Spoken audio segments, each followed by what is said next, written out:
Welcome back, everybody, to another episode of the Gutter Run Podcast. As always, I am your host, Andrew Paxton, and I am joined by my co-host, Daniel Abramovitz. What's going on, everybody? Daniel, how are you doing, sir? I'm doing okay. Are I'm a you little slipping sleepy. into the fall season? Do you feel like, the Yeah, weather's kind of, finally changing?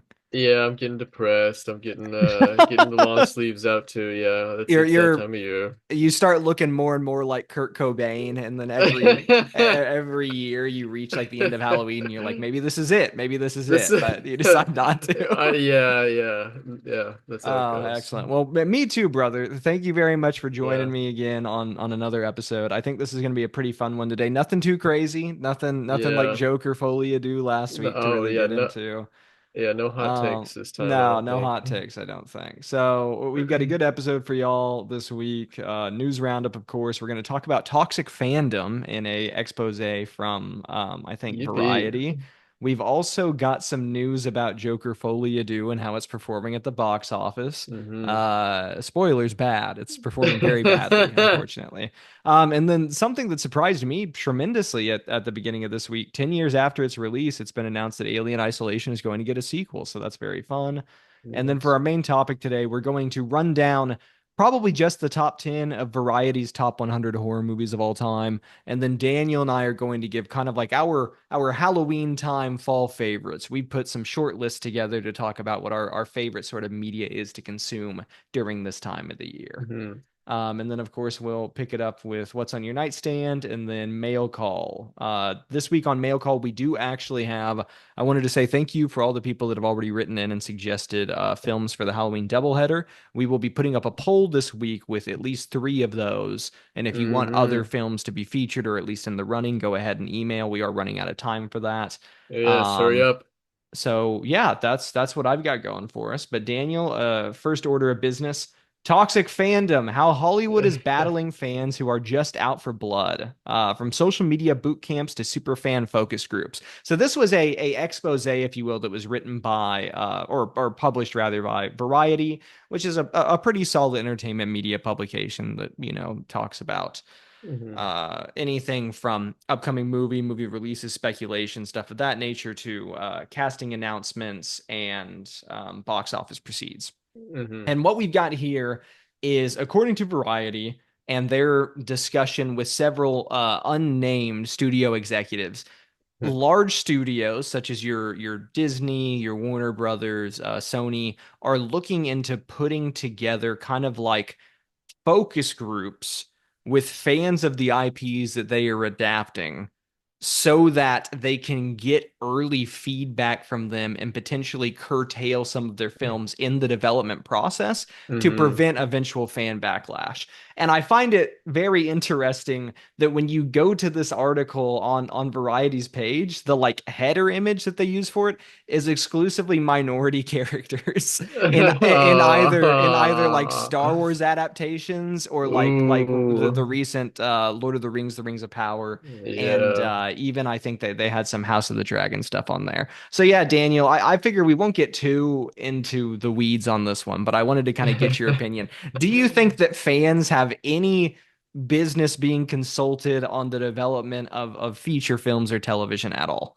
I'm gonna give a hard no on this one. I think it's really wild to me because I thought like studios were trying to avoid this. Like I didn't Yeah. think that they wanted to be fan servicey. I thought that they had realized that that kind of makes bad movies and stuff.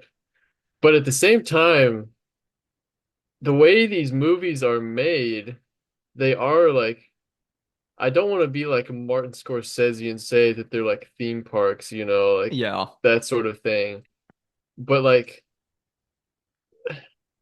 they are trying to reach like this audience that is like, watches them for fun and like enjoys this world like this. I mean, we've always had film franchises, but it just feels like these franchises are like expanding even more and like the brand of these franchises is like so important, but like that's not I don't think that's necessarily how they were treated like in times past. Like because like Alien has like a lot of films in its franchise, but like it never consulted any of its fans on like what the movie should be like. It was No, always absolutely story not. first. Like, come on, like I don't know. My concern with something like this as well, if you guys can hear that in the background, my Roomba is running outside, so that might come through the audio every now and then. Bruh. My concern with something of this nature is we'll continue to get products like The Rise of Skywalker. Like Yeah, that is a that was movie that really ultimately I uh, think does little uh for any member of the audience. I don't think that it does much to kind of like placate fans and give them the thing that they want. But it was also playing such aggressive crowd control due to the kind of like backlash that I think The Last Jedi got, that you ended up with this compromised final product that ultimately served yeah. no one. And it also makes me think about like you and I are kind of, I wouldn't say apologists for it, but we like various aspects of Zack Snyder's vision for the DC extended universe Yeah. back when he was doing Mm-hmm. that. None of that I think ever catered to fans and was very much Mm, the soul and like original vision of a Zack Snyder absolutely. until Batman vs Superman hit, did quite poorly, and then we ended up getting that monstrosity that was the theatrical release of the Justice League film. So Oh I my feel like gosh. by even suggesting or like entertaining this idea, studios are lending credence to these like, perpetually online trolls that think that they have more of like an influence on the final product here than they Yeah. actually do. And I just think that that's a bad precedent to set, and I think that it speaks very Yeah. poorly for like creatives working in this space. I feel like it like yeah, it's bad for them to do this, but I think it's kind of indicative of that they're not good writers either if they are not able to come up with something without having to consult like the audience. Like you should Yeah. be able to create a story of these franchises that fans love. Like you should have an understanding of the universe yourself that it takes place in without having to like consult like the fan clubs that each has. Like I don't, it just doesn't make sense to me. Your job is to write, Right, yeah. right? Is it because everybody thinks they need to reinvent the wheel? I Like guess I'm not. when I'm not exactly sure. when you I don't come onto know. it, well, I mean, you've done some spec script type stuff. I think had that minor when you were Don't out still in me. still in Don't out school. me, Drew. Sorry, my No, I'm bad, just my bad. kidding. He did not do that actually, ladies and gentlemen. I am a bold faced liar. No, no, I'm kidding. Um, no, Um, so if you were, let's say that you were being courted to, script an upcoming feature film adaptation of an existing IP, mhm. would you not want to like, kind of deeply indulge yourself in whatever like existing literature there is for that IP Yeah, to get an idea of yeah. what stories already exist, and then you can kind Hmm. of pick and choose things? If you're like writing a movie for a franchise that has like many films and other products before it, you have to have a love for it yourself. Like you can't just like be brought onto the project and like have maybe seen a movie or something like one of them or something like that. Like you have to have a complete understanding of it and you have to love it. And if you love it enough, I don't think that you will create a movie that is a disservice to fans, if you know what I mean, I guess. Yeah. But I guess you could argue against that with George Lucas and the prequels, but they've gotten their props, more recently. I think once people grew up and learned to stop hating those. But I don't know. There's a fine line because like The Last Jedi was very obviously not consulted on by fans, but Yeah. it I feel like I don't think that the people that worked on it, the guy who was the director of that one, I can't remember Ryan his name. Johnson. Rian Johnson. I don't I wouldn't say that he didn't love the Star Wars franchise, but I think maybe he was trying to subvert expectations and therefore he was thinking of the audience too much. Like he was in like the opposite direction. Oh, okay. I think Yeah, that's a instead good of like point. trying to please them, he was trying to subvert them. But whenever I mean obviously when you write a movie you do need to think about what audiences it's going to go to, but like it can't like determine the decision making of your story. You know what I mean? I Yeah, guess I yeah. don't I know. know. I think that makes a lot of sense. So ideally, there is a comfortable middle ground that Yeah. exists where you're not trying so deliberately to to subvert or work yourself around the expectations of fans, because again, that involves deep consideration for the interest of Hmm. the fans and what they're expecting to see. But you also don't want to do the opposite of, Hmm. where you are so indebted to what the fans will think about your film that it's effectively a movie built by committee that is just Right. trying to hit like X number of marks. Yeah. Okay, well, I find that insightful, Daniel, and I Oh, thank appreciate you. what you brought to that conversation. Thank you, sir.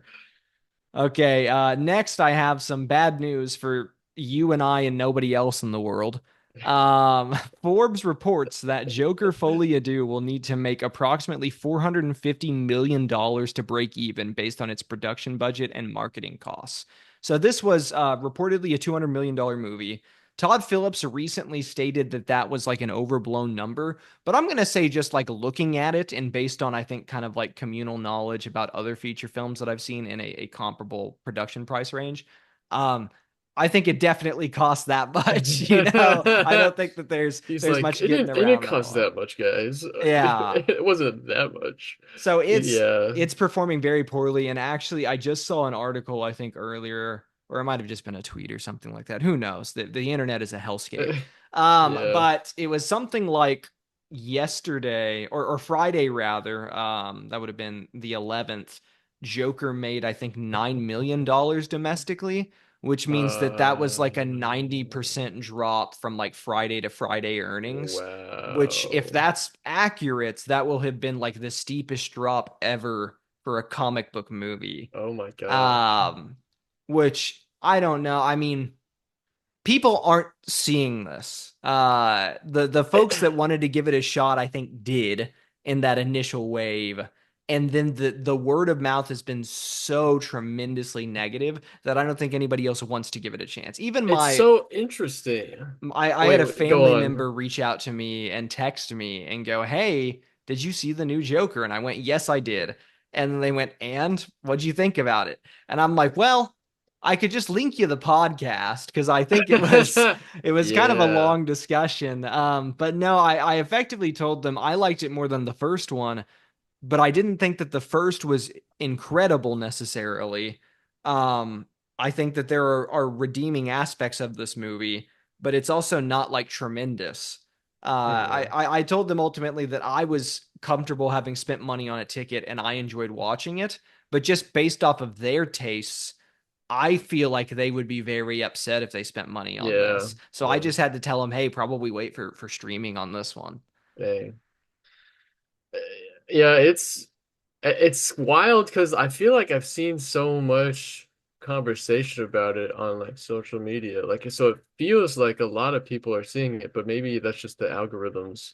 They It's either know that, that I or saw. I think I you don't have a know. lot of people that know very little about the movie or did not see it firsthand that are choosing to speak on behalf of it as if they Yeah, have, that's probably true. which At happens more least. and more commonly, I think, in this contemporary age in which we live, where everybody Yeah. has to be this professional kind of like curator of the media that they consume, and they know Hmm. everything there is to know about everything, especially in the comic book space. Yeah. Yeah, so that's quite disappointing Hmm. because I think that that movie deserves better than that. But I also would have told you from the outset, if we had been doing this podcast at the time that this movie was announced.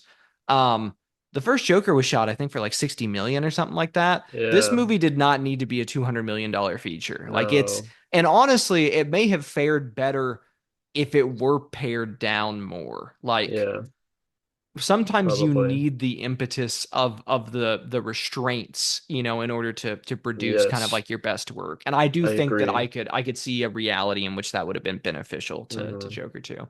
But such is life.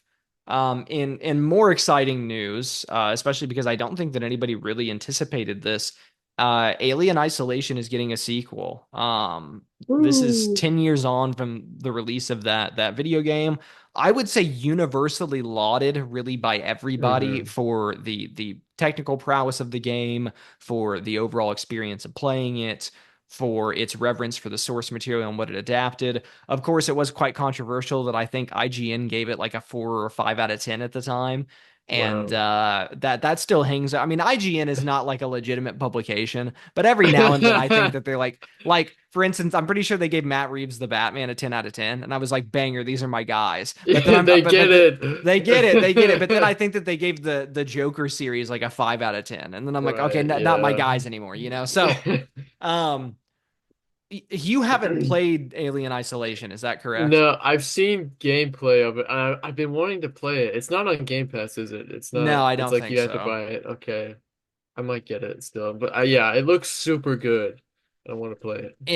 For you and I kind of like being as endeared as we are to that world and you know how it kind of you know works and flows, I think it's a really solid kind of like in between qual that Hmm. gives you because you play as I don't think that this is a spoiler, but you play as Amanda Ripley, which is Ellen Ripley's Yeah, daughter, who right. we never really got to see in the films. And it's effectively her learning about the circumstances that led to her mother kind of like disappearing from her life. Hmm. And yeah, I think that she's like excellently kind of like written and played in that story. And it's just a really fun addition to the overall canon.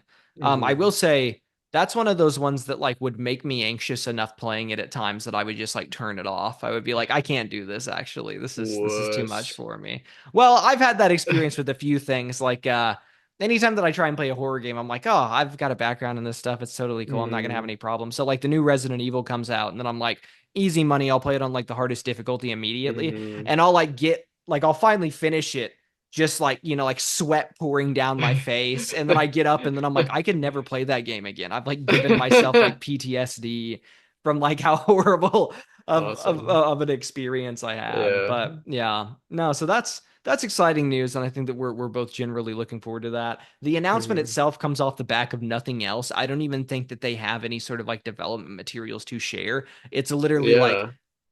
as of today we have begun working on this, you know. Like, So yeah, when you first sent that to me and I read it, I thought it was gonna be like they're shutting down like their studio or something was the game was getting taken off like the console stores or something like oh that. right, I thought it was yeah. like a sad thing, and then they're like, no, we're actually making a new one. I was Yeah, like, they're like, oh, no, we okay. realize that it's been a decade, but we've actually we've had some ideas cooking, and Yeah, we're just gonna put something together, you know? Yeah, yeah, I cool. think Good that's stuff. very exciting.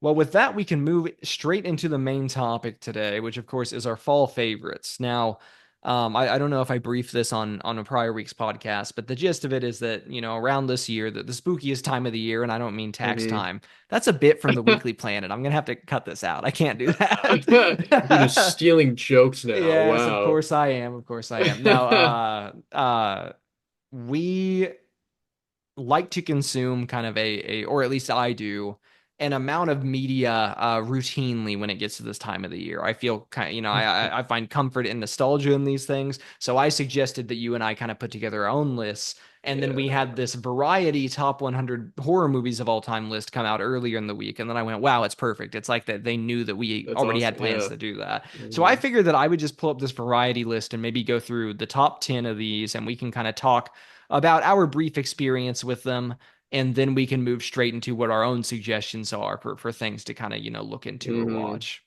So, number 10 on this list is Carrie from 1976. Carrie, of course, is a Stephen King adaptation, and I want to say John Carpenter directed the 76 version, which, or I might be thinking Christine. But either way, Let me Daniel, see what is here. your experience with Carrie? I actually haven't seen it, but This is but incredible. We're doing great. I've heard like a lot of good things about it, and I've heard like it's extremely influential and stuff like that. I'm checking Yeah. on directed No, by Brian it's De Palma. yes, directed by Brian De Palma, not John Carpenter. Okay, My bad there. No, it's a great little film. Sissy yeah. Spacek plays the titular Carrie in it, and I think that she is great. You also have a really Hmm. early performance from John Travolta, Oh wait, he which really? yeah, he's in it That's cool. as Billy Nolan. But it's strange to kind of see people like that in these earlier roles when Hmm. you're like, oh, that's not like John Travolta as he would go on to be known. Hmm. But no, I think that Carrie's very fun and it definitely works for the season. As I mean, would I put it in my top 10 horror movies of all time?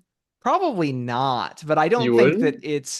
I probably would not, but that's because I like a bunch of schlocky stuff Yeah, that you is do. maybe yeah, I do. So that's You probably more your of a top 10 is just all Friday the 13th 13th movies. Rubies. Yeah. Well, we've got enough of them to do that, fortunately. So that works Yeah. out for me. No, I think Carrie's very good. I think that it's definitely worth watching. It's this kind of like, this young girl is picked on and kind of tortured. She's having a really hard time kind of growing up in this suburban town, and her mother is very overbearing. And then all of a sudden, it turns out that she kind of develops these psychic abilities.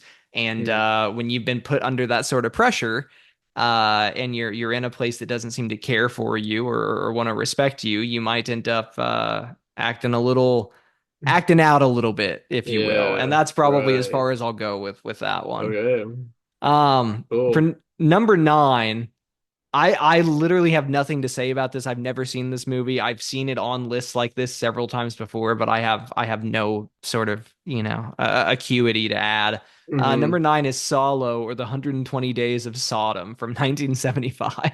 I did a little research on it, and it sounds like a very gruesome film. Like it, I feel like even since I was well, I was going to say a child, but ideally not that young. But I feel like I have yeah, heard people talk about this as being like one of the most unsettling experiences they've ever yeah. had watching a movie. Like I Hmm. see this and Cannibal Holocaust mentioned Yeah, like that's what I was gonna very say. frequently. Definitely, Yeah, yeah. and Cannibal Holocaust is supposed to be like real bad, but And yeah. Cannibal Holocaust I've actually seen, and that's when I would be able to talk about. But no, Oh this dang. one Oh, unfortunately I can't. that's why you are the way you are. 'Cause you watched Cannibal Holocaust. No, no. I saw that one later on. That had nothing to Oh, do with my okay. development. Don't even worry about Okay.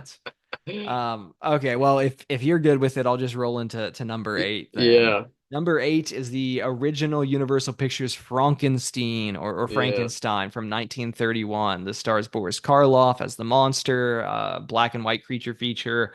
Hmm. Probably I think for me, this may be the definitive best Universal Pictures horror film. You think? Okay. Um, they're all like they're all varying shades of great. Even the worst ones, I have like this kind of innate nostalgia and care Hmm. for. But this one I think still holds up today. It also took very kind of like deliberate um license with the source material. Mm. But all of the changes that it made effectively became like the status quo for popular culture. And I think Hmm. that honestly, it's for the better. Like when Yeah. people think of Frankenstein, this is the Yeah, version this is they're it. Yeah. thinking of. It's draped in shadow. It's very gothic and noir. I love Boris Karloff in it, and I love that kind of like giant, almost like hammerhead silhouette Yeah. that he has. It's iconic. This one's great. This one I definitely think needs to be in the top 10. Yeah. I, I haven't seen it, but I'm gonna be saying that maybe not a for a lot, lot of these, let's but go. you Incredible. have to understand, folks, I wasn't allowed to watch a lot of scary stuff growing up, so like I'm having to catch up here with a lot of And stuff traditionally that requires me forcing the thing on Daniel to be like, you right, got to yeah. watch this, man. This is important for you. Yeah, absolutely. Yes. No, it's a great one. Yeah. Number seven is another film that I've unfortunately not seen. It is called Audition It from looks super 1999. good. I'm pretty sure that this is a Japanese feature. Yeah, I think Um, so. I'll read this quote here since I don't have much else to offer. You don't see the reverse too often, but it would be no exaggeration to say that Takashi Miike's ultra-violent thriller is the Citizen Kane of visionary, sadistic, feminist revenge fantasies. That's bold. Based Yeah, right there. I mean, extremely. yeah, that's incredibly It sold based. me right there. Yeah, Yeah. I don't know much about this one, but this is one of those that like I read the list and actually added this to my own watch list, which Hmm. I keep on my letterboxd because that Hmm. sounds pretty compelling alone. Yeah. Yeah, I'll probably end up checking that one out. I guess if any of our listeners have seen Audition from 1999, let a Hmm. feller know. We may even Shoot us do some an email. episode, we'll see. Yeah, absolutely. I would be very happy to. Okay, number six. I have a lot more to talk about. And I'm very excited that this one is on here because I felt like this definitely needed to be in the top 10. I probably Yep. would have even gone in the top five, but this Hmm. is George Romero's Night of the Living Dead from Yep. 1968. Now, Dan, have you seen Night of the Living Yes, Dead? I have. What do you Yes, have to I say have. about it? Really good. I really liked Night of the Living Dead. I love, it came out in 68, which is kind of wild for me because it seems like more modern than 68, at least in my opinion. I mean, people Yeah, can say yeah. what they want about special effects, but like just like the idea of it, I think is like super, it was ahead of its time maybe a little bit. But yeah, I forget how many years ago it was when I watched it, maybe like three or four, because you would talk to me about it because you like the Living Dead movies and stuff like that. Yes, sir. And yeah, it's just an interesting take on zombies, I guess. And like I think what a lot of people like these days now think of when they think of zombies, I think a lot of it goes back to this movie. Yeah, 100%. And it's interesting because this is kind of like the originator of the idea of the like rise from the grave flesh-eating Hmm. zombie. Like Yeah. that did not exist in popular culture before this film developed that as an Hmm. idea. You had zombie features, but they were mainly related to like voodoo or witchcraft Right. or like, specters being risen from the dead by like necromancy, and they were meant to do Yeah. kind of like the bidding of their masters. But no, Hmm. Night of the Living Dead, it's campy by most standards nowadays, but I Right. honestly think that the social commentary was so cutting edge then, and Yeah. it was shot so kind of like matter of factly. Like there's no superfluous imagery. It doesn't go out of its Hmm. way to kind of like, grandstand. Hmm. And yeah, the makeup effects aren't tremendous, but I almost think that lends it a level of realism that you don't see a Yeah. lot in It's horror cool. movies. Like there's no Yeah. embellishment. It's just, visualizing the fear and the terror as it would truly occur. Hmm. This has one of the greatest kind of like twist endings, if you want to call it that, ever.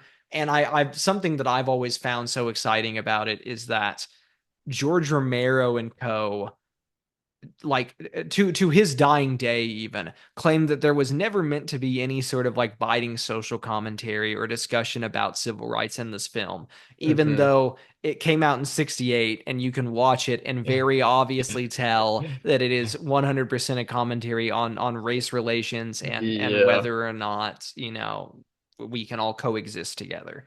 Hmm. It's terrific.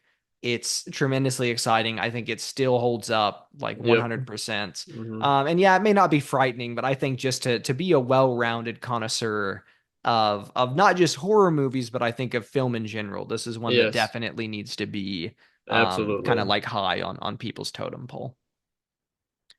That leads us to number five, which also from 1968, and this is Rosemary's Baby. Dan, what do you know about Rosemary's Baby, if anything? It's been on my watch list for a while Okay. because Roman Polanski. Say what you want about the guy, he is a criminal and stuff like that. He's definitively a But criminal. He's made some damn yeah, good movies. He's I made some know he damn makes good good movies. movies. It's like, why? But yeah, yeah, I haven't seen it, but it's been on my watch list for a while. I need to watch it. I'll watch it this season, this Halloween Oh, season. I'm excellent. watching Hey, there we Rosemary's go. Baby. Let's get it. Let's get Let's it. get it, dude. No, Rosemary's Baby is great. It's again kind of like one of those all-timers. I think it's one of the first, like this and The Omen I always associate is like the progenitors of this idea of like pregnancy as the scare, as the Mhm. thing that is meant to be kind of like frightening. And honestly, as a man not really having any personal experience with that, Yeah. it was unique for me at the time to watch this and The Omen, and then even recently the first Omen that I think came out earlier this year. Um, this idea that like your bodily autonomy and how kind of like precious that is to you as an individual, and in particular in these stories as a woman, when Hmm. that is kind of taken from you in this, this organism that you're growing inside yourself that you expect to care for and love for maybe isn't what you thought it was going to be. Like it's pretty intimidating, Yeah. that's not something that I had ever had to quantify in the past. So yeah, for those that Right. haven't seen Rosemary's Baby or anything, I guess any films comparable to that, the gist of it is that imagine that you get pregnant and you may or may not be carrying the Antichrist. That's kind of a big deal, What a right? Yeah. tagline. Yeah. No, it's definitely worth checking out. I think that Yes. this is one that I do find is still quite unsettling, even with it being as old Hmm. as it is. But yeah, it's 100% worth watching, and again, I think deserving of being in a top 10. Nice. Number four, coming in with another absolute banger. I thought for sure this was going to be number one, actually, but You Jaws, really? All 1975. right. Well, my thought is that it was either going to be this or The Exorcist. This ended up Okay. being number four. Exorcist, we'll get to shortly. Um, Jaws is incredible. What is there to say about Jaws that hasn't already been said? Right. It's Hmm. kind of the first modern blockbuster directed by Hmm. Steven Spielberg, one of his earliest films. A lot of the charm of the movie comes from them not being able to use their animatronic shark Bruce as frequently as they planned on it. But some would say that the whole reason that it's as frightening and as exciting as it is because of those technical difficulties. They weren't Hmm. able to show this creature as much as they had planned for. Yeah. And because of that, you end up getting one of the greatest horror blockbusters ever made. Right. And it's so interesting because it's not like these other movies that we've seen on the list. There's not like a mystic element or like a like There's scary nothing murder. Like, supernatural really, and it's yeah, not it's about just like a man person versus killing beast. people. Yeah, well, Yes. 100%. It's great. Um, I love it. It's unfortunate that we never really got more out of this franchise, but also Yeah. the premise is so pristine and Hmm. simple that trying to change it into anything else would probably end up just creating a different movie Right. altogether. Yes. But no, I I agree. I love Jaws. It's great. This is Mm. one that I probably do watch. I don't know, at least like once a year, maybe once Right. every Yeah, two same. years. Yep. Yeah, it's Hmm. just very, very good. Number three, this is one that I think a lot of people have watched in like film class and whatnot. Yes. Also I definitely a did. contender for number one, but that is Alfred Hitchcock's Psycho from Right. 1960. Hmm. This is another one that I think like its reputation definitely precedes it. This is one of the Hmm. first movies that the twist of it was ruined for me just by cultural osmosis. Like, Yeah. I think this movie was so popular and so beloved by everyone who saw it that even, me having been born 40 years later, Hmm. I watch this movie and I already know what the twist is going to I be. know. And Yeah. that's kind Yeah. of crazy. But if you're listening to this and you somehow don't know what the twist of Psycho is, go watch Psycho. Go watch Yeah. Psycho Yeah. You right need to. now. It will be There's no incredible. reason not to. No, Yeah. absolutely not. Great. So what's your kind of experience with Psycho? Yeah, I watched this in a film class in high school. Um, it was one of like the few movies I think I paid attention to at the time. But yeah, it's Alfred Hitchcock at his best, you know.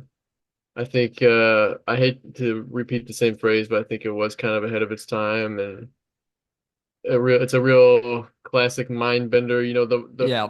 mind bender to end all mind or begin all mind benders, I guess, maybe. But Yeah, it's absolutely. also I remember at the time I think there was like some girl that was like obsessed with it in school too. Like so like this movie came out at the time it would have been like 55 years. And I mean, even then, there was like people still obsessed with it and stuff because of just how Yeah. crazy and cool it was. So yeah, it's great. It's fantastic. Nah, Yeah. it's a beautiful picture. I have nothing, no negatives to speak of. Hmm. Alfred Hitchcock, there's a reason that he is referred to as kind of the king of suspense, and it's on no better display than in Psycho. Yeah. Definitely check this one out. I guess I also should mention, because I feel like if I don't, somebody might mention it to me.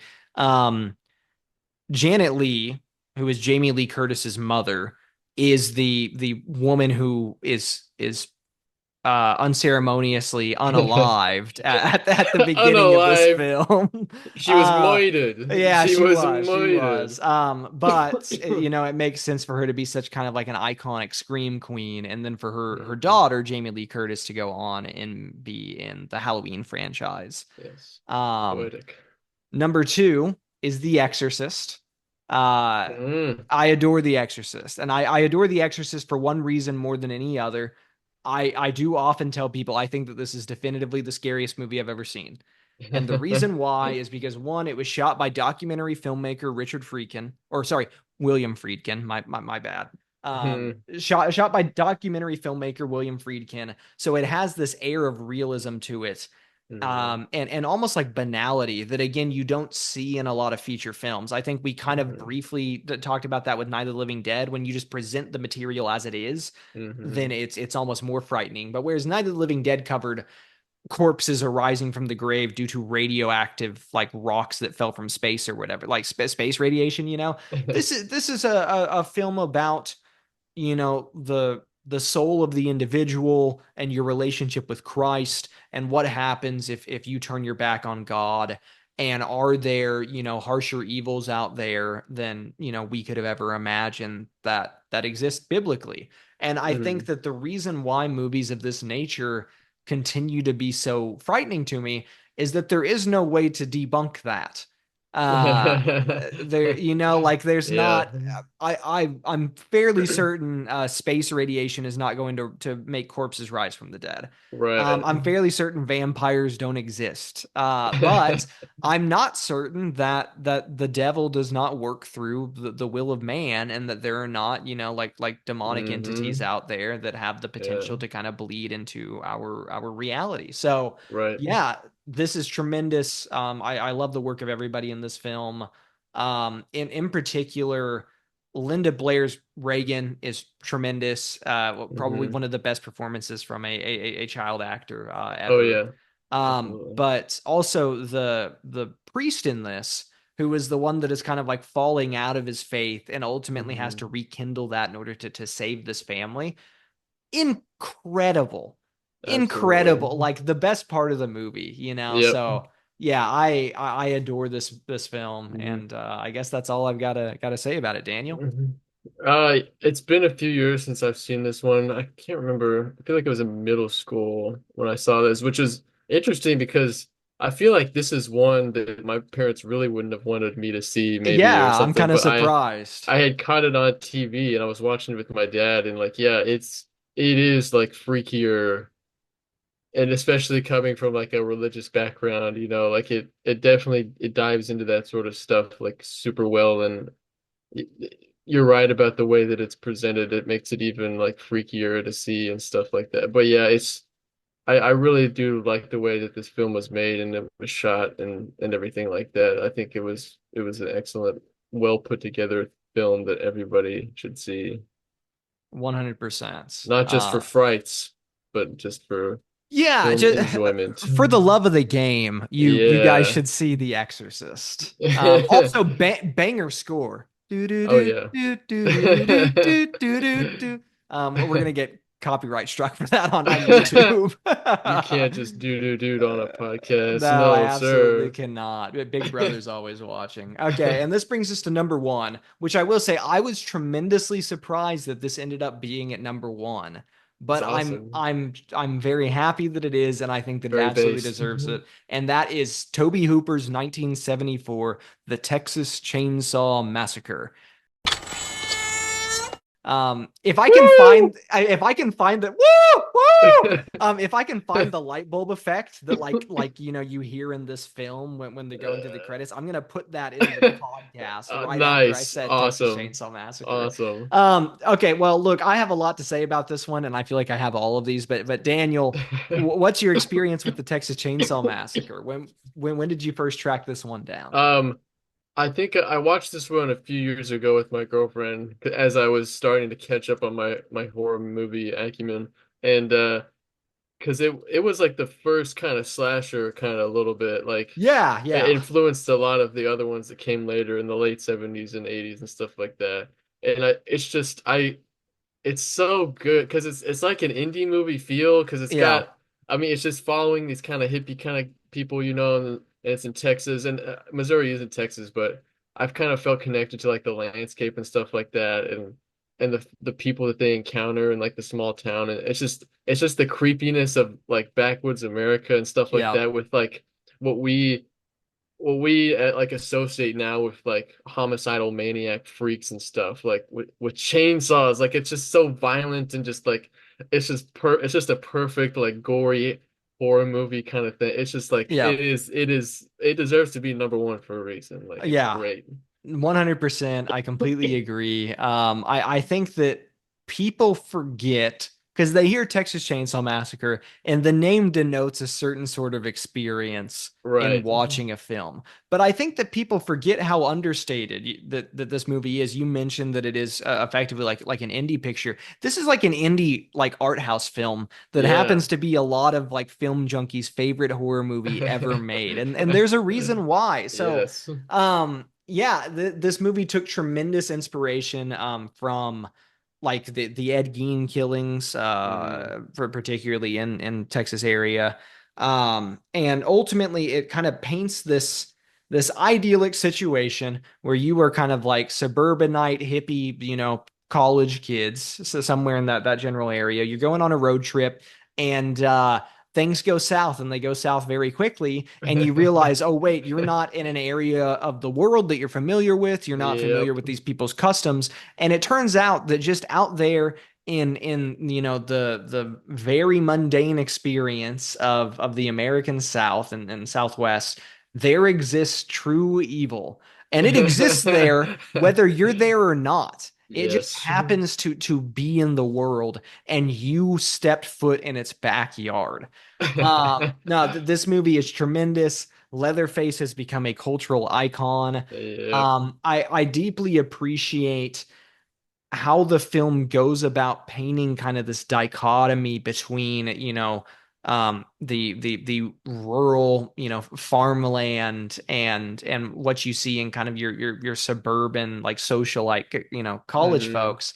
Um, it's it's a movie that I think can say a lot, but none of it is so prevalent as to be like pretentious. It's not going out of its Yeah, way to right. teach you No, anything. It is no. just a movie that presents itself for all that it is, which is a tremendous horror flick. It's not It is. nearly as gory as people expect it to be, but it is tremendously unsettling. It's And so unsettling. It's yes, awesome. the dinner scene in this movie Yep. is one of the most like grotesque, kind of like viscerally upsetting things that I've ever Hmm. watched in a Yeah. film, and I've never forgotten it for that Hmm. reason.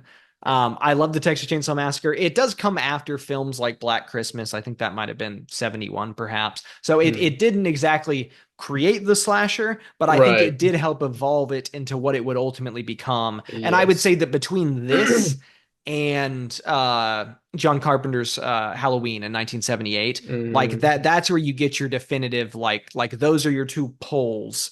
And Yep. within that is the slasher subgenre as it would Yep. ultimately come to be. So Hmm. yeah, I adore the Texas Fantastic. Chainsaw Massacre, and I have nothing but good things to say about it. Yep. Well, that's number one on that list, and honestly, I think that all of those are pretty good. Obviously, there's 100, and we only did 10, but that's because Dan and I have our own kind of suggestions for things that we think are worth checking out. Hmm. So, Dan, I figured that the way that we could go about this is that maybe you do one and I do one, and you do All one and I right. do one until I only put five on here because I feel like I Yeah. was a bit long-winded with the initial topic of discussion. But yeah, that's Okay. that's what Let's I've got put to it go down. through. So Dan, what is your first fall favorite?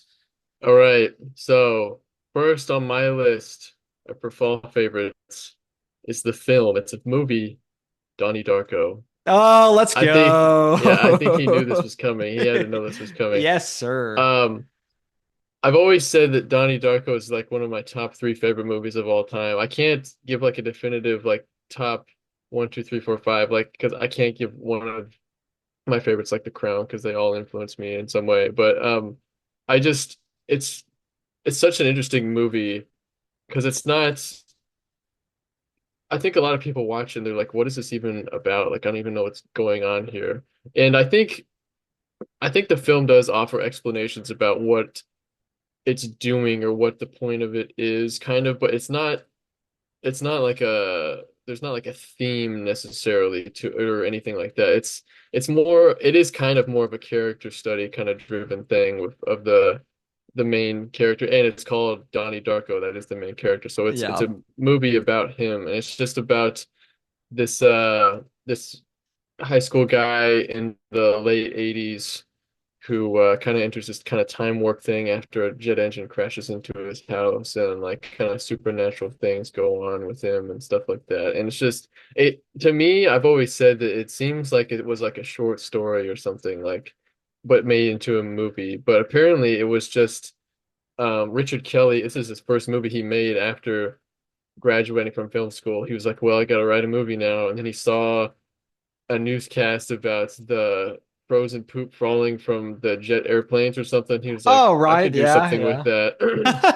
And then he kind of came up with this weird story, and it went through like development cycles of like people that wanted to make it. Like it got into the right hands. I think Francis Ford Coppola even like read it and stuff, and he's like, I can't make it. Like I don't know how to.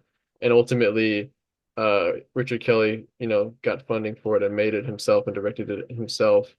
And it's just a phenomenal film. It's just to me because it just captures, I feel like, the emotion of like young men at that age so well.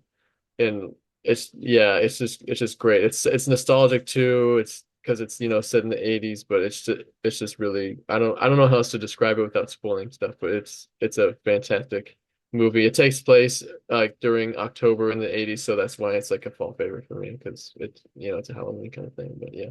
That is a tremendous choice, Daniel, and I have to echo everything that you said there. I Yeah, think you put it as well as it could be, so I'll leave it thank at that. But you. yes, definitely check out Donnie Darko.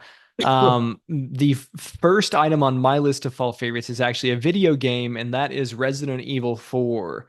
Mm, And Resident Evil 4 does have a remake that came out relatively recently, I think within the last 2 years. But I'm specifically, I think, talking about the 2005 original release Resident Evil 4, which you can play an HD remastered version of on really any console anywhere. But mm, I love the Resident Evil franchise. One of these days, if they ever actually make a good movie, we'll be able to talk about that there. But no, the Resident Evil games effectively coined and built from the ground up the idea of the survival horror. I mm, think that they had a few kind of like predecessors in like the point and click genre. But yeah, Resident Evil is tremendous, and Resident Evil 4 in particular was the first game that made the jump from kind of like this top-down, semi-isometric view to the third person over the shoulder, more action oriented. But I think that what was of benefit at that time is that they hadn't gone fully into the idea that you need to be this uber powerful kind of like soldier that can accomplish and get hmm yourself through any sort of like difficult situation. You're playing a character that is very capable, but he is only as capable as you, the player, can make him be, and you're still given your limited resources. Every engagement is, fighting tooth or nail, just to try and get through it. And I think that it is probably the best that the Resident Evil franchise has ever been. It is this hmm perfect kind of amalgamation of the horror and the campiness and the mechanics of a survival horror video game, while also giving you this, very over the top, silly kind of like stylized story. So yeah, I Yeah. love Resident Evil 4, and that is the first item on my list. My turn? Yes, sir. Okay. This time around, I got some music. There's like different types of music I listen to throughout the different seasons. I don't know why. It just kind of happens that way. Is it But grunge music? Is it Alice in Chains Dirt?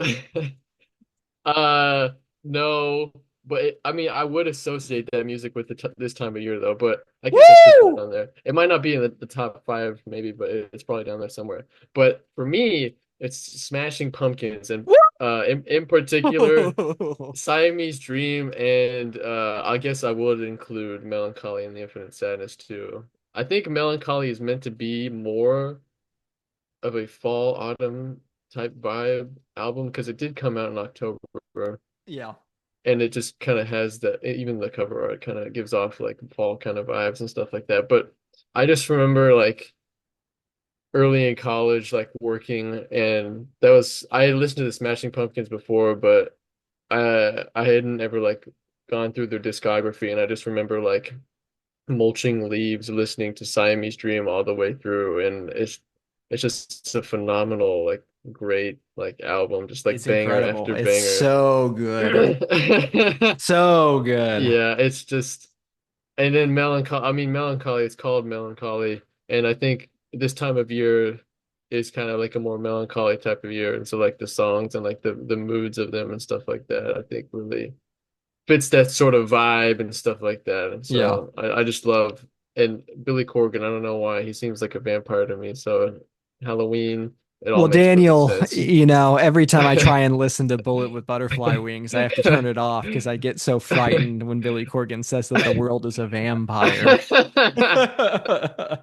That's awesome. No, I mean, great pick. I too am a Yes. tremendous fan of the Smashing Pumpkins and have been Hmm. for a very long time. But Yeah. Siamese Dream is my favorite of their records. I think that Melancholy has just as many high marks, but it's kind of more of like the shotgun approach. It was like a quad LP or whatever, Yeah, like there's it's a so many huge, songs there. yeah. Whereas Siamese Dream, I think it's what, 15 or 17 songs, but either Yeah, way, it's something kind of like like a that. more condensed like every track on that I'm not skipping anything, like Yeah, it's yeah. like banger after banger after banger. Hmm. No, I'm very happy you brought that up and I deeply appreciate that, and that's what I should have done for my music suggestion, but we'll get to that in just a little bit. Okay, My number two is actually Batman the Long Halloween, which is of a course. graphic novel originally published in single issues by DC Comics, written by Jeff Loeb with art by Tim Sale. So Batman the Long Halloween, I think most recently kind of like made its way into the public sphere by being a very obvious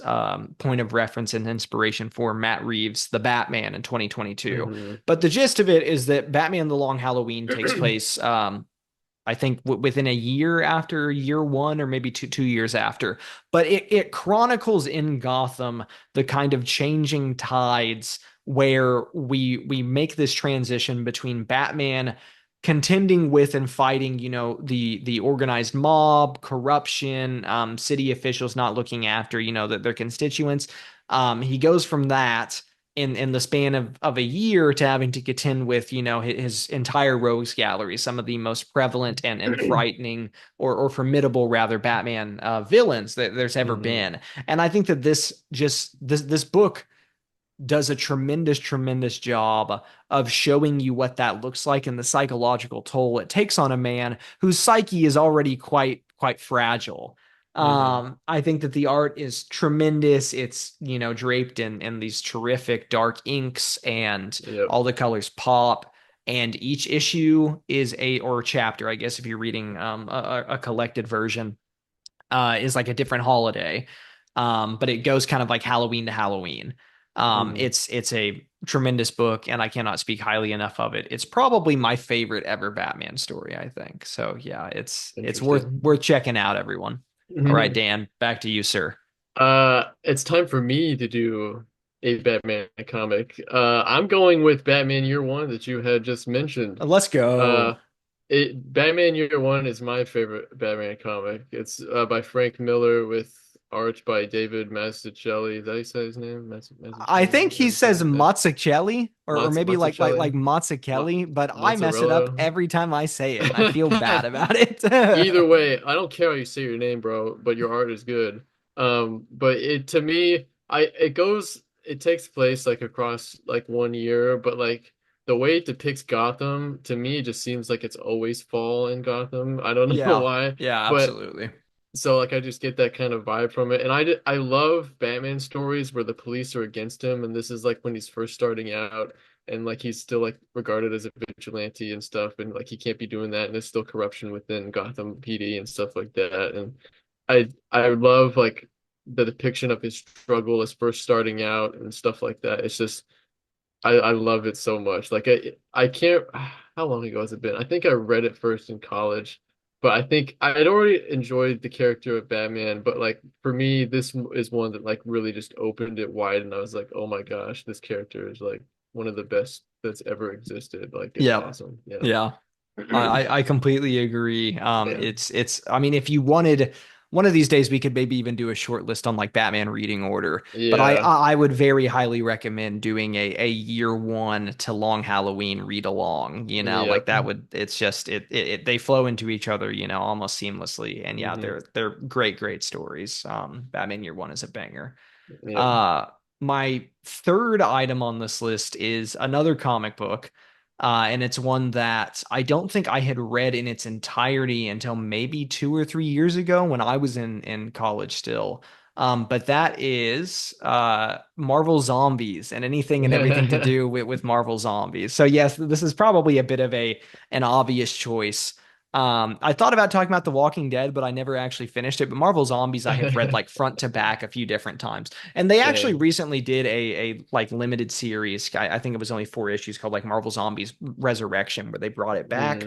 Mm, But it doesn't feel the same. So the gist of it, for those of you who are uninitiated, is that back in the 2000s, Robert Kirkman was obviously kind of blowing up with The Walking Dead. He was also writing Invincible, and he had done a few smaller things, I think, for Marvel, but kind of like one shots. And they asked him if he wanted to do some sort of like horror themed comic for them. And he's like, well, I don't want to pigeonhole myself and this be like the only thing that I'm hmm known for. But he developed this idea of Marvel Zombies. And apparently he and Mark Millar worked on this together because Mark Millar, in his Ultimate Fantastic Four run, there is an issue, I think maybe in the first or second volume, where Reed is dimension hopping and ends up mm, communicating with a Reed Richards from another universe who tricks him into like opening a breach to that guy's universe, and hmm he's a zombie, and all of the other Marvel characters are a zombie, and he goes, oh my god, what did I do? I've opened this portal to allow for them to get out of their own reality, but they end up getting that closed off. But that was kind of like your little, bite of like, this is what this Yeah. reality would be like. And then Robert Kirkman comes out with the original Marvel Zombies, which I think was 5 or 6 issues, and it is just the most like zany, absolutely like crazy take on what zombies would look like in that universe ever. And hmm it's not any like, effectively what happens is that the character of, I think, the Sentry like drops out of the sky and he is infected, and we don't really know how or what the means were that led to that, but he's this like ultra powerful character. Yeah. So when he gets down there and he starts biting people, things go really bad really quickly. And you think, you're like, well, I've never had to really wonder what it would be like in a world where somebody like the Hulk was now like Yeah. like a rabid, zombie infested creature that has to feed on things to live. Because then it's like, who in the world of Marvel could even contend with that? So Yeah. it's just such a fun idea, and it's executed in a way that is almost like whimsical. But then the gore hmm is so aggressive and so kind of like upfront that when you see somebody like Spider-Man, feasting on Mary Jane, like it hurts, like it's a hard thing to look at Yeah. and to kind of reconcile unto yourself. But yeah, I highly recommend Marvel Zombies, and at least that initial run, whatever those 5 or 6 issues were. hmm All right. Next up for me is gonna be the this might seem silly. The original 90s Goosebumps television series. Let's go. I don't know how many Goosebumps books when I was in elementary school, but I loved them. I loved them. I would hate them for like the first like 30 pages, which is like over half the book probably. But then like it gets into like the spooky and the twisty stuff, and it's just like, oh yeah, it's give me, because it is basically just like Stephen King for kids, like pretty Yeah. much.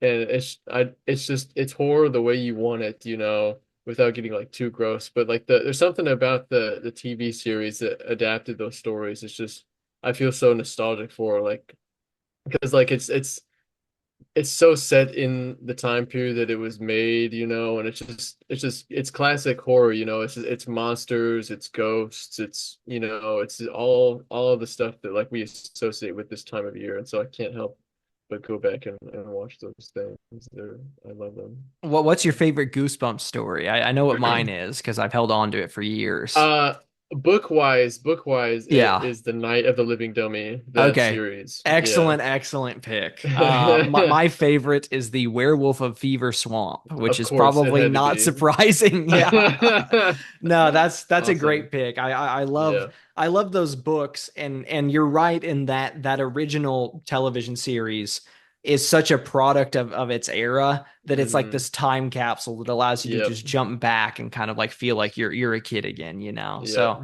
yeah, I definitely love that one.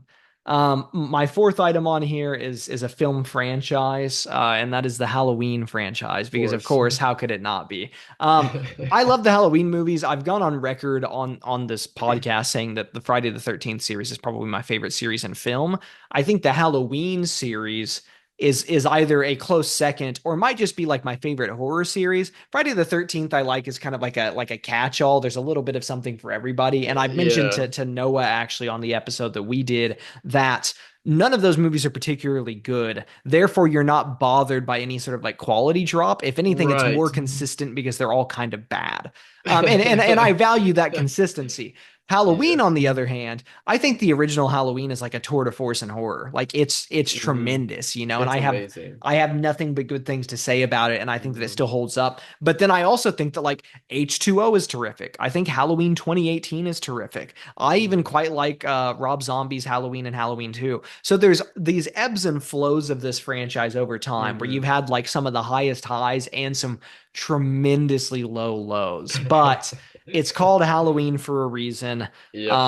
I would definitely recommend checking out at least the original Halloween 1978. hmm I also like Halloween 3 Season of the Witch quite a lot. I know that that's not many people's Ooh, favorite, bold but take. that one's a pretty fun one that I think has kind of been It's reclaimed by interesting. fans over Yeah. time. But yeah, hmm love the Halloween franchise, love Michael Myers, would recommend really any film in that catalog. hmm All right, back I to you, knew it. sir. Um, I for my last two, or for my last one, I'm gonna kind of include two. I mean, my family, we always watch these on Halloween, and it's The Great Pumpkin, Charlie Brown, and the animated Disney Ichabod Crane story and the Headless Oh, Horseman. great picks. Great Yes. picks.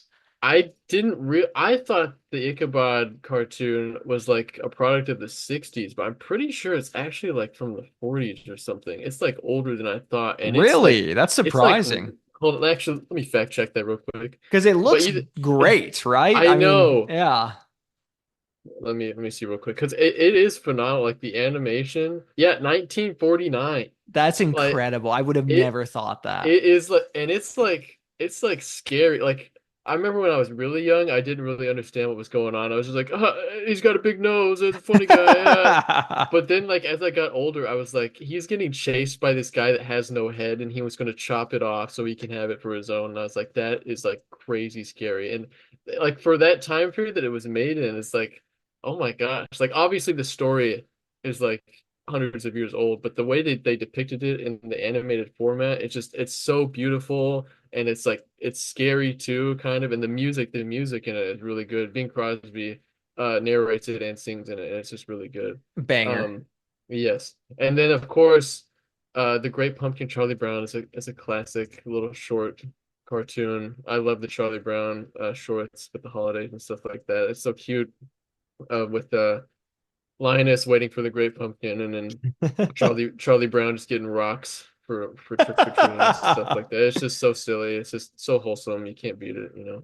No, that's a lovely one, and I think that that Yeah. definitely deserves to be mentioned in our own list. My final one is kind of like a I don't know how nostalgic I am for this, but it's become a mainstay for me, I think, in just maybe the last 2 or 3 years, actually. hmm But that is the musical group Dead Man's Bones, which I think you're familiar with. So yeah, that's Can I say yes, it? absolutely you can. Ryan Gosling is in Dead Man's Bones, and I love Yes. him so much. It's We awesome. we are big Gosling heads here, and Ryan Yeah. Gosling had a short-lived kind of like musical endeavor with friend of his Zach Shields, where they put out, to my understanding, a single album. It's I think self-titled. It's so. Dead Man's Bones by Dead Man's Bones, but it's Mhm. this really kind of like vibey, I don't know, like soft but haunting rock record Yeah. that is like, you know, just stooped in like the spookiness of the season. Yeah. And it has no like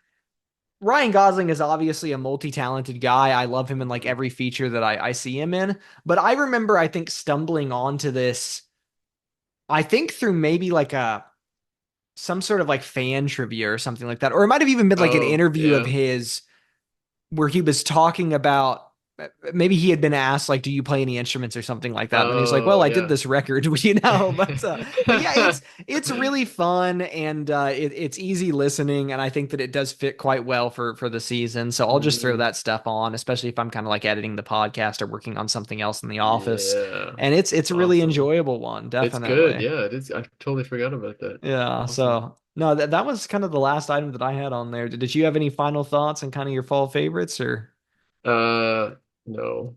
no? Let's go. I'm gonna say this. Yeah, Dress up for Halloween. Do not be a stick in the sand. This is your absolutely. one time of the year that you get to pretend to be somebody else, and everybody else is too. Yep. Don't be scared about it or anything. Don't like feel like embarrassed or anything. Just dress up, okay? Just yes, dress up. You're Awesome. gonna enjoy yourself. This is the time of the year to do so. There's no Yeah. stigma for it. Just have Hmm. fun with what you're doing. I'm Yeah. gonna be Wolverine. Daniel's Batman. Yep. And We're gonna you can't fight even crime together. yeah, you can't even disprove that. Daniel could literally be the Dark Knight and you would have no idea. Well, that brings us actually into our next segment, which of course is Yes. what's on your nightstand. So, Daniel, I had to push back today's recording session because I Oh wanted to make yeah. sure that I stopped in to see Transformers 1 before it left cinemas. And I Mhm. got to tell you, really, really solid. Really, really Good. good. Cool. The only unfortunate part about it is that I picked the furthest back row and the furthest right seat. I saw this by myself. I was meant to be Uh, completely alone. I deliberately chose that seat so that I would not be near anybody else. Well, it turns out maybe this movie is having kind of a resurgence, or people are going out to see it more now than they were initially because it hasn't mm. performed super well. But I had like a whole family show up and sit in the seats like immediately next to me, touching me. And these like three kids, at first I felt endeared to them because it was like an older one with two younger brothers. And I'm like, oh, I can, I have Yeah, yeah. experience with that. I get that, But Mhm. no, they all just show up and they're on their phones the whole time and they're answering Oh my texts and doing gosh. Snapchats and stuff. And they keep talking to each other about the movie. At one point, one of the Sheesh. kids was like, because it's an origin film that kind of walks you through who Optimus Prime and Megatron were before they became these larger than life characters and where they Hmm. fit into the universe, right? And there Hmm. is a point in time where like for Gen 1 Transformers, I think that Optimus Prime's original, kind of like transform whatever you want to call it, a vehicle, I guess, is Yeah. is is a semi truck, whereas Megatron's was a tank. And one of these kids looks at the other kid and then he's like, which of those would win in a fight though? The semi or the tank? And somehow one of those kids convinced the other one that a semi would beat a tank in a fight. And I couldn't even like I didn't know how to deal with that in the Get this guy in theater. Congress. Yeah, Get I this kid in was Congress. but besides this family annoying me throughout my viewing, I thought that the movie was tremendous. It was really very good. And Good. honestly, there was like fight choreography in this. And I can't call it gore because it's robots fighting robots. But if these were Yeah. human beings, this movie would be rated R, I think. Like, Awesome. like That's good. there's a point actually, and it was the one time in the movie where I was like, damn, Optimus, I didn't know if you really needed to do that, dude. Optimus Prime gets his newfound ability to transform, right? And he's in a battle with somebody, and what he does is he wraps him up, and then he starts to transform. And when he transforms, his body like the bottom half turns like clockwise, and the top half Hmm. turns like counterclockwise. But he's holding on to a guy as he does that, and he just rips a guy in half. Oh. And I was like, that's well, one, that's fucking awesome. That was incredible. I really, really liked that. But also, I was like, shouldn't they have left that to Megatron, dude? Like, Yeah. that's kind of crazy that you got Interesting. Optimus Prime out here ripping dudes in half. Now, Swag. Megatron does end up ripping a guy in half as well. Cool. Now, I think that kids probably 8 years and up would be good to see this. Younger than that, you might have a bit of an issue with. But also, like as an adult that isn't super into the Transformers, like I like the idea of them, but I was never like a Hmm. tremendously big Transformers head. Yeah, Hmm. it was a really really fun time. I liked it a Cool. lot.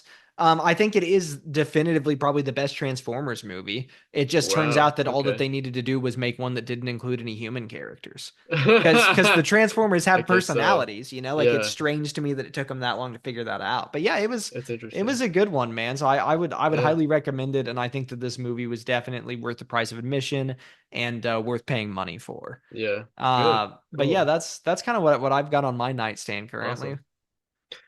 Is it my turn? Do I go now? Yes, sir, it is. Yeah.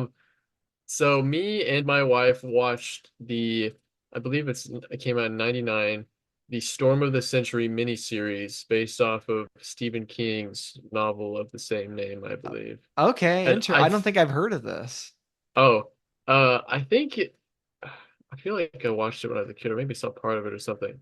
The premise is that these folks live on an island off the coast of Maine, and there's this tremendous winter storm that is approaching, and it's going to be the storm of the century, of course. And they're all like they're battening down the hatches and everything. And this old lady gets murdered by this one freaky guy that nobody knows, and he's like creepy and stuff like that. And it's a small town, so there's like a constable instead of like a sheriff or a police force, which is played by Tim Daly, which Oh, okay, is yeah. my all-time favorite Superman voice actor. Absolutely. He's And tremendous. and it's so he plays like a Superman type character in this because he's like he has Boy Scout morals and stuff, and it really comes into play. And I was like having the time of my life watching this thing. But yeah, it was really good. Like Tim Daly's performance was amazing. His narration and stuff, he narrated some too and stuff. And it's a psychological kind of like moral conundrum here because like they have to arrest the guy, but then like supernatural things start happening, like people start killing themselves. But Mm, then like the storm comes and they can't contact the mainland and stuff like that. And it's kind of like a deal with the devil kind of film. And it ends badly as most Stephen King films do, yeah. which was kind of disappointing, but I guess I kind of appreciate it in some ways. But yeah, I became heavily invested in it by like the second episode. It's a three-parter. It was made for TV, so like, you're probably thinking like, oh, kind of, there's other made for TV Stephen King adaptations, like the It the Clown one that came Yeah. out in the '80s, I believe, or was it early '90s. I don't know, which is good for its Right. time, but yeah, there's like a bit of silliness to it, I think, a little bit, and also there was a Shining TV adaptation that Stephen King liked better than the movie adaptation Yes, too, I I think he believe. was more directly involved with that one Yeah, because he so fervently disliked the Stanley yeah. Kubrick film. But this one I thought was like it was almost movie quality. Like cinematically it was good. There were some times where special effects weren't like, up to standards, I guess you could say, but this was like 99, but it was really good. I was kind of actually surprised by how good it was, but go Well, check that that's out, yeah, I was gonna say that yeah. one's crazy, man. It's surprising that I've never heard of this. I definitely feel hmm like I should check into it. So I'll hmm I'll add that to my list. What did you watch it on? I think it's on Hulu, Oh, okay. I want to Okay. say. Yeah, no, I'll They, definitely check that out. yeah, Well, good thank you, stuff, Daniel, for the of suggestion and course. for letting me know what's on your nightstand. We've got just one additional thing to kind of get through before we close this one out, folks. I know we've gone longer than I probably anticipated, but just to reiterate for mail call, we do have some poll topics that have been sent in or as suggestions for items to cover for the Halloween doubleheader. So thank you for all the people that have done that already. There will be a poll under this episode that you can find natively on Spotify. And we will have you vote for what we should cover. Thus far, the Yeah. suggestions that we've gotten were Terrifier, Mm. the scary movie, as in like the parody film, the Mm. parody Scream and whatnot, which I like that one a lot actually. And then Scary Godmother's Halloween Spooktacular. So I'll make sure that I throw that poll up, and please do either interact with that, or if you don't listen on Vote. Spotify or whatnot, go ahead and email us and let us know which one you Yes. want us to watch. Or of course, if you think another item should be on there, let us hmm know. We have one more week where we could poll for this before Daniel and I are actually going to be recording the hmm Halloween doubleheader. So, hmm and then the last point of discussion, Daniel, is actually a email from Braden, which I Let's mentioned to you go. earlier in the week because there is a question on here that I have no ability to discuss. So I was hoping that you would be able to help me out there. But Oh, crud. I either totally way, forgot. oh, okay, even better. Well, okay. Well then, Daniel, while I work through the rest of this, you try and figure out what Indoril Nerevar is from the Elder Scrolls. Okay. All right. So, while Uh, you're doing that, I'm gonna start walking us through the rest of this question. Okay. Okay. All right. So Braden, very good mutual friend of both Daniel and I. Thank you very much for writing in. Braden says thoughts on film related merchandise and how it might influence future films to be made with merchandise in mind. Um, I own a lot of action figures, and some of those action figures are related to the media that I consume, and in particular, movie franchises. Braden, I think that this is a really interesting question to ask, and what I most immediately kind of think of are like Hasbro features. So, like for instance, I just got out of Transformers 1. When you finish that movie, there is a giant byline that is like based on the like characters and licenses owned by Hasbro Toys Limited, you know? So they want you to be aware of them.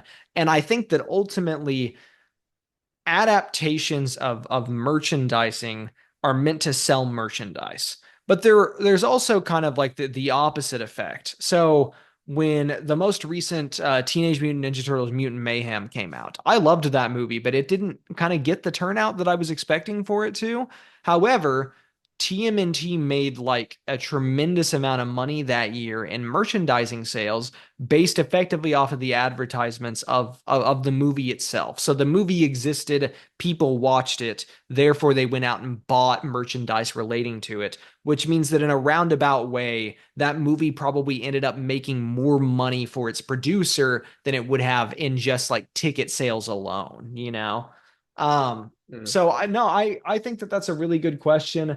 I wouldn't say that I am against the idea entirely if you have an auteur filmmaker working through it for you.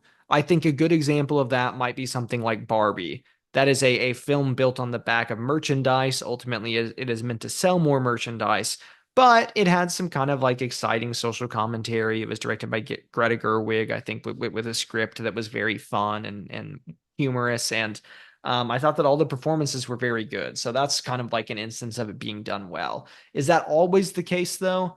Certainly not. And as we move forward in kind of this, very strange kind of like parasocial metaverse that we found ourselves in, you have movies that are made based off of games, and maybe the games were based off of an action figure line and so on and so forth. And they're all kind of like ultimately feeding each other. So I don't know if I think that it's the best for the arts that we have this kind of like loop where everything needs to ultimately be making money based off of some sort of like licensing of the IP itself.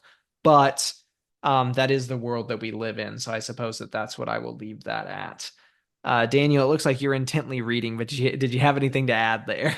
Bro, I feel like I'm reading an Elder Scroll right now, just trying to figure this stuff out. I need to consult a moth priest. Can somebody get me a moth priest on the phone, please?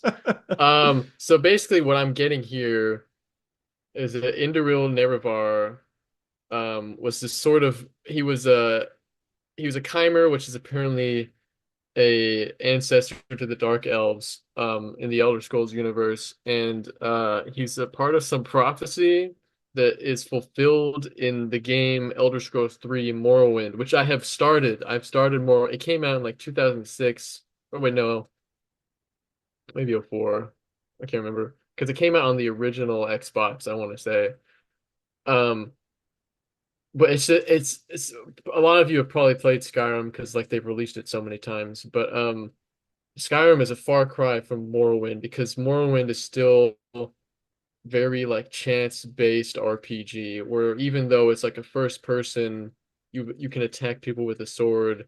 It's very stat based on your stats, and even like attacks aren't turn-based, but they're still like a roll of the dice, pretty much like how much damage you're going to do every time you swing. So it's kind of hard to get into, at least it was for me. I just need more time to get into it. But apparently if I'm reading it correctly, the main character might be a reincarnate of Indoril in Morrowind. I might be getting this Interesting. wrong, Braden, and they fulfilled this prophecy with the Daedric Princess I'm not sure. I could be wrong, but it's that. Elder Scrolls lore is insane. Like the fact, because like I feel like I have like read and watched a lot of stuff regarding the Elder Scrolls universe. I was always one to be like knights and wizards and magic stuff is stupid. I don't like this. But then I played Skyrim and I was like, "It's kind of cool though, you know?" And Yeah, then absolutely. I played Oblivion, and there's such like there's so much history built into the world of the Elder Scrolls that it's like insane. And the fact that I haven't come across this yet, maybe it's because I haven't played Morrowind. If I did play, I'd probably know exactly what's going on here. But that's all I got My doing this guess is quick that bit of research. Braden specifically threw that question in probably because he knew that you and I did not have maybe the adequate answer that he was hoping for. But I've extended this to Braden already that if I ever do an episode on the Elder Scrolls, he will be the guest that is brought Yes, in to kind absolutely. of talk through this stuff with us because 100%. Braden genuinely knows more about that than anybody else that Yeah, I know, and it's very absolutely. impressive. Yeah. Well, I guess Dan, I spoke about it kind of like in long form, but did you have any kind of brief thoughts on film related merchandise and how it might influence future films to be made with merchandise in mind? I don't just off of what you said, I don't think I could add much more. I just remember, I mean, the original Star Wars was made with merchandise in mind, you know. Yeah, there So, was some very significant merchandising deals I think that kind of went into effect after the immediate yeah. popularity of that first I movie. can't remember. George might have even had most of, he might have, that might have been in the contract that he got like the majority of the sales of it. I can't remember if that's correct or not. He might have, I don't know. But a lot Yeah. of money was made from that sort of stuff. So yeah, I think it will be a thing to stick around It's probably. like an Ouroboros, right? It's like the snake eating its own tail. It's like this Yeah. perpetuating cycle where it's like we have the merchandise, we need to make money off the merchandise. We promote the merchandise through our feature film adaptation. The feature film adaptations make the money, but then people Mhm. buy more merchandise, you know? Like Yeah, it's it's very interesting. interesting. Braden has two more kind of thoughts here that I think are definitely worth discussing. Okay. Um, this next one, do you think the star power of big names in movies is waning? What do you think the disconnect is between movie directors and the audience that they decide to cast people like Kevin Hart and The Rock, seemingly for tons and tons of money, potentially detracting from the movie's budget on other things that might be needed to make good movies, despite at least what I perceive to be a negative reaction to hearing that those actors are in a film? He also then said, "Run on sentence, I barely know her," which is pretty good. So yeah, no, so Braden is effectively asking, does star power matter in the same way today as it once did?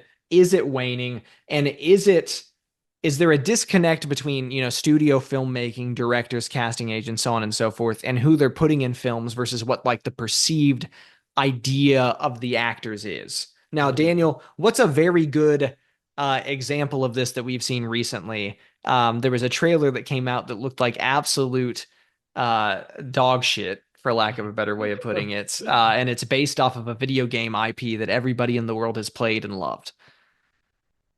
It's Uh, Minecraft, Daniel. oh It's yeah, yeah, duh, Minecraft. duh. Yeah, Yes. I knew that. Yeah. So no, I think that Braden makes a very good point. I think that star power is effectively dead. I think that there are very few people that actually go to a movie anymore to see it just because somebody is in it. I think that Hmm. people, especially like the common man, is far more in tune with um the critical reception and the audience reception of movies nowadays. And I think that has a much larger role in whether or not they're going to go out and purchase a ticket to see a film. Hmm. Because unfortunately, like I think that Quentin Tarantino said it best, like people didn't go and see Captain America for Chris Evans. They went and saw Captain America for Captain America. The star Hmm. is the character. It's no longer the actor Right. playing the character. Yeah. And I don't think that holds true for every possible instance of that being the case. No. But when you're playing these literary icons, for the most part, I think they do outgrow the actor portraying Yeah. them, right? Hmm. Yeah. And I think that Braden makes a very good point in that, like, I oftentimes stray away from seeing movies that Kevin Hart or The Rock are headlining. One, because they're not exactly my sort of films, but two, because Yeah. oftentimes I don't think that they're particularly good. And that's Yeah. actually why I bring up this Minecraft movie. At the time that it was being discussed, I bet that Jack Black was like ace in the hole, perfect to get on that film. He had also Hmm. done the Mario movie. That ended up being a tremendous success. Everybody loved it. And he was Hmm. just like a common face that people enjoyed. Yeah. Well, then we had that whole instance with Tenacious D, kind of like canceling the tour and breaking up over some things that Kyle Glass had said on stage relating to the Trump assassination attempt. And then it was like by the time that trailer rolled around, not only did the movie look bad, but now people's opinion on Jack Black seemingly dropped like so drastically Uh, that any sort of saving grace that he could have been for that movie, I think is no longer tangible. So mm. yeah, I think that's a really good point, Braden. I do think that there is a disconnect, and I think a lot of it probably has to do with one, timing, and then two, what you're kind of like valuing your movie on. Because I think ultimately The Rock has a pretty good track record with profitable features until Black Adam happened, which is why now I don't think you're going to see him kind of like lead a multi-million-dollar franchise.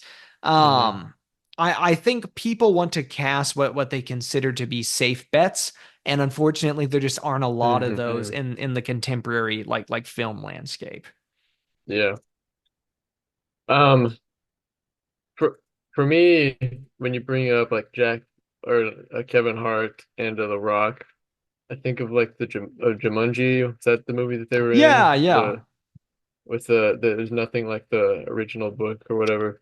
Um, to me, I feel like some studios get these big names just to like lend credence to the movie because like nobody was asking for a new Jumanji movie, you know? And so Yeah. just imagine if that movie had like no actors that anybody knew in it. Like I don't think anybody would have gone to see it. Probably But I not don't because Jumanji is not an IP alone that people are like know. deeply invested in. So whereas the casting lends credence to it because it's like, hey, these big names are going to be in it, but that's not for us, like us, me and you, like we don't go see those movies. That's for the people that do go see those movies, I think, and for people that do go see like, the funny, goofy stuff, um, that comes out of Disney or whoever made that one, they do probably like seeing funny people like The Rock and Kevin Hart that they know of already, it's familiar to them. Yeah. Um, but whereas I think back in the day it was different, like in the 40s, when you had a Humphrey Bogart in a movie. I even remember talking to some guy in my office and like he referred to like The Good and the Bad, the Ugly and Fistful of Dollars and stuff like that as like um oh, I just his name just like Clint Eastwood Clint movies. Eastwood, He right? referred Yeah. he referred to the movies as like if being owned by like the main actor in them, and I don't think Yes, we have yeah. that anymore. No, You definitely know? not. I don't call Iron Man a Robert Downey Jr. movie, Yeah. because they're not So really propped up in that way. I think back in the day, uh, the draw of having big name actors is because they were good at what they did, and not necessarily that they were familiar. It's just that you knew that they were going to be giving a good performance, and that's not necessarily the case anymore. Not that The Rock and Kevin Hart can't put on a good performance, but it's not that aspect of it. It's more of like a familiarity sort of thing, I guess, if anything, maybe. Yeah, I don't know. absolutely. Okay, well, Braden's got one final ask here that I thought again kind of worth maybe giving some brief thoughts on. But Braden says, "I have multiverse fatigue. Why does everything need to be a multiverse?" I can give you my superficial surface level, uh, I don't know, kind of like nihilistic answer, or I can give you, I guess, what I think the creative answer is. Uh, the surface level one is money.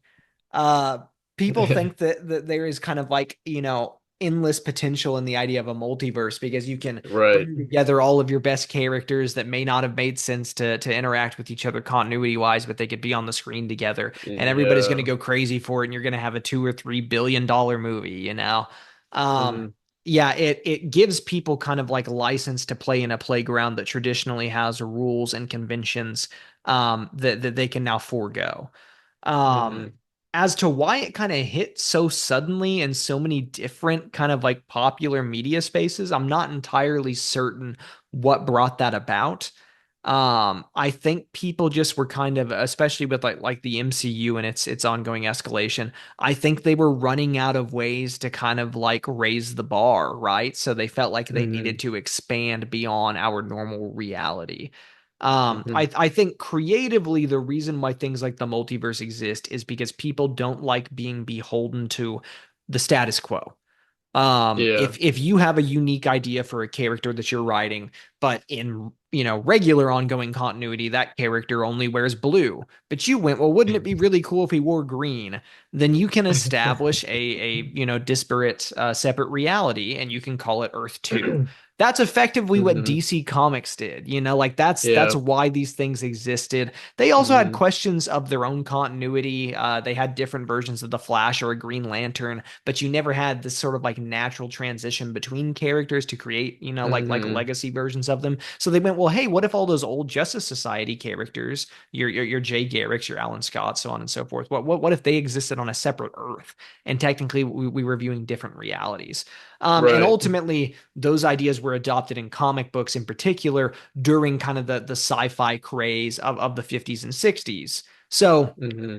yeah, I think that ultimately a lot of it comes down to creative license and then also profitability. Like if I ever got the opportunity to write Batman, well, probably not Batman. Batman, I would pretty much keep as Batman. But I have unique ideas about certain characters that if somebody ever gave me the chance to write or draw them, that yeah, I would want to switch things up. And then if they go, well, hey, you need to meet X, Y, and Z, and I go, well, that's not creatively fulfilling to me, then yeah, I might as well go, okay, well, I'm doing a separate universe. And then the Right. problem, I guess, becomes, well, what happens when your separate take, your different universe is equally as profitable or as exciting as the regular? Then the money makers, the people that sit back and they crunch the numbers, they go, well, what if we put them together? And that's ultimately what I think the crux of the multiverse dilemma is. Daniel, you got anything to add there? Yeah, pretty much what you said. A multiverse just allows you to create something new without destroying the old. You get to have your cake and eat it too, pretty much. And you can revisit old stuff when you want to. You can introduce new stuff whenever you want to. It's just an ace in the hole to explain away story inconsistencies and retcons and stuff like that. So yeah, pretty My much. guesstimation, and I'll throw this in here if I haven't already mentioned this, is that this multiverse saga will end with Avengers Secret Wars in the MCU. I think that's most prevalent probably to what Braden's kind of like talking about here. Although Yeah, we have seen versions of the multiverse in Warner Brothers The Flash as well as like Invincible, that ongoing right. television series on Amazon Hmm. Prime.